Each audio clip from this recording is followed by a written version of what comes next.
श्रीराघवेन्द्रार्य श्रीराघवेन्द्रार्य श्रीराघवेन्द्रार्य पाहि प्रभो।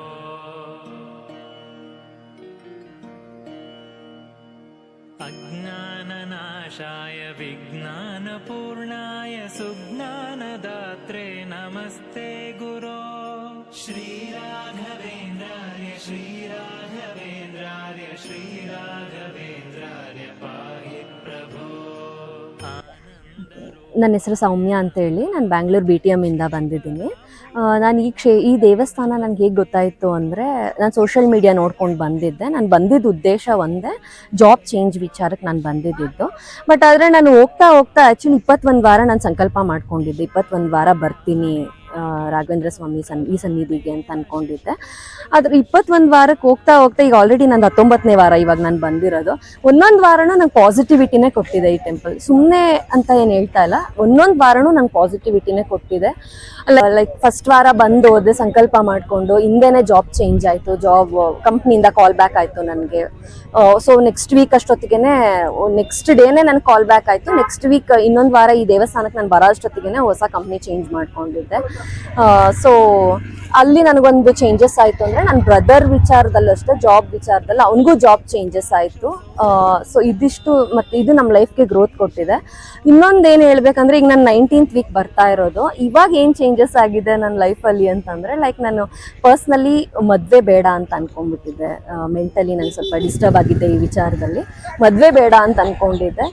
ಅದೇನೋ ಗೊತ್ತಿಲ್ಲ, ಆಲ್ ಆಫ್ ಅ ಸಡನ್ಲಿ ನನಗೆ ತುಂಬ ಪ್ರಪೋಸಲ್ಸ್ ಬರ್ತಾ ಇದೆ ಇವಾಗ ಮದುವೆಗೆ.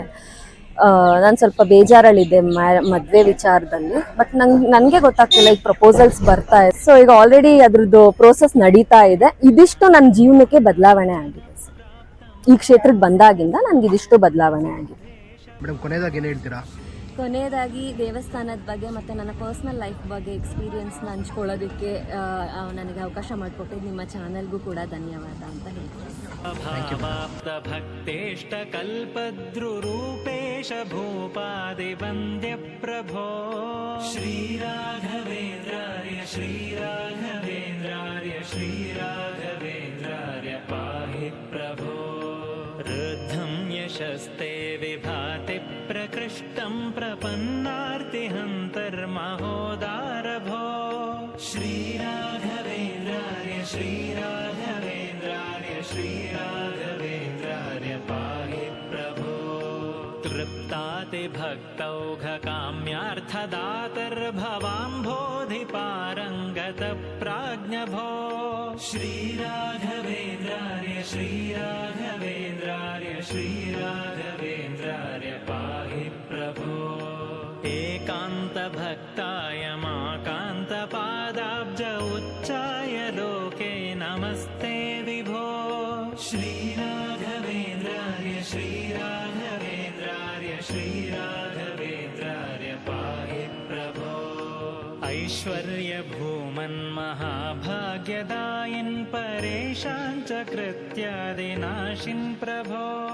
ಶ್ರೀರಾಘವೇಂದ್ರಾರ್ಯ ಶ್ರೀರಾಘವೇಂದ್ರಾರ್ಯ ಶ್ರೀರಾಘವೇಂದ್ರಾರ್ಯ ಪಾಹಿ ಪ್ರಭೋ.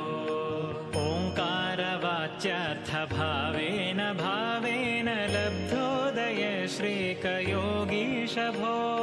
ಶ್ರೀರಾಘವೇಂದ್ರಾರ್ಯ ಶ್ರೀರಾಘವೇಂದ್ರಾರ್ಯ ಶ್ರೀರಾಘವೇಂದ್ರಾರ್ಯ ಪಾಹಿ ಪ್ರಭೋ. ಪೌರ್ವಾನಲ ಪ್ರಖ್ಯ ದುರ್ವಾದಿದಾವಾನಲೈ ಸರ್ವತಂತ್ರ ಸ್ವತಂತ್ರೇಶ ಭೋ. ಶ್ರೀರಾಘವೇಂದ್ರಾರ್ಯ ಶ್ರೀರಾಘವೇಂದ್ರಾರ್ಯ ಶ್ರೀರಾಘವೇಂದ್ರಾರ್ಯ ಪಾಹಿ ಪ್ರಭೋ. ಅಂಭೋಜ ಸಂಭೂತ ಮುಖ್ಯಾಮರಾರಾಧ್ಯ ಭೂನಾಥ ಭಕ್ತೇಶ ಭಾವಜ್ಞ ಭೋ. ಶ್ರೀರಾಘವೇಂದ್ರಾರ್ಯ ಶ್ರೀರಾಘವೇಂದ್ರಾರ್ಯ ಶ್ರೀರಾಘವೇಂದ್ರಾರ್ಯ ಪಾಹಿ ಪ್ರಭೋ. वर्धय शत्रुर्नाशेनाय महाद्वीपे शोभनकराय ओम पद्मवे स्वाहा. सुदर्शनात्मय महाज्वालाय धीमहि तन्नच्चक्र प्रचोदयात् स्वाहा. सुदर्शनात्मय महाज्वालाय धीमहि तन्नच्चक्र प्रचोदयात् स्वाहा. सुदर्शनात्मय महाज्वालाय धीमहि तन्नच्चक्र प्रचोदयात् स्वाहा. अनुसक्ताय भो. श्रीराघवेन्द्रार्य श्रीराघवेन्द्रार्य श्रीराघवेन्द्रार्य पाहि प्रभो खद्योतसारेषु प्रत्यर्थिसार्थेषु मध्याह्नमार्ताण्डबिम्बाभभो श्रीराघवेन्द्रार्य श्रीराघवेन्द्रार्य श्रीराघवेन्द्रार्य पाहि प्रभो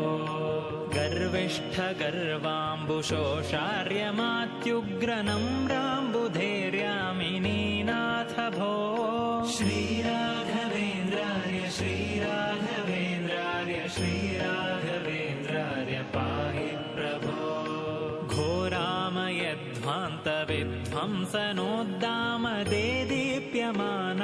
घोरामयध्वान्तविध्वंसनोद्दामदेदीप्यमानार्कबिम्बाभभो श्रीराघवेन्द्रार्य श्रीराघवेन्द्रार्य श्रीराघवेन्द्रार्य पाहि प्रभो गणत्कारदण्डाङ्ककाषाय वस्त्राङ्ककौपीनपीनाङ्कहंसाङ्कभो श्रीराघवेन्द्रार्य श्रीराघवेन्द्रार्य श्रीराघवेन्द्रार्य पाहि प्रभो चण्डीशकाण्ड